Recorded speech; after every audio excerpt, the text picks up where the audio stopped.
It's a sigh of relief for many people in the Katahdin area who spent a few days giving the Interior Secretary Ryan Zinke a guided tour of the National Monument. It is one of many in the country that he's tasked to review. We're looking at the appropriateness of a monument vice a park and looking at how would we do that. Certainly a park is congressional, it's not executive. The new monument still needs improvements, including paved roads, cleaner bathrooms, and signs to help visitors get around. But it's the encouraging words that he left people that brought a glimmer of hope in their eyes. When he said to me, "You don't have to worry."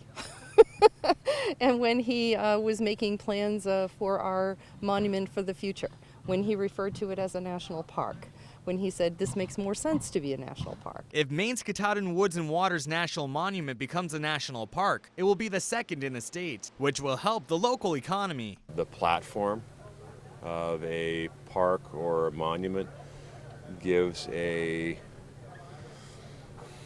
national, in some cases an international presence. Secretary Zinke says it's important for government to restore the trust in people. By traveling to Maine to tour the monument, he's done just that for some. Ultimately, the decision has to be made from the state's congressional delegations. I think the solution should be a made in Maine solution and not made in Washington.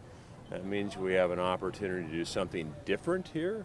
Lucas St. Clair, whose family's donated the land to federal government, is optimistic about the future of the monument. If the Secretary of Interior is putting pressure on our congressional delegation to create a park, that's great in my mind. But they'll have to wait to hear his decision in 2 months. For now, they are going to have to do their part to get Maine's Katahdin Woods and Waters National Monument where it needs to be. I think, I'm totally not worried now.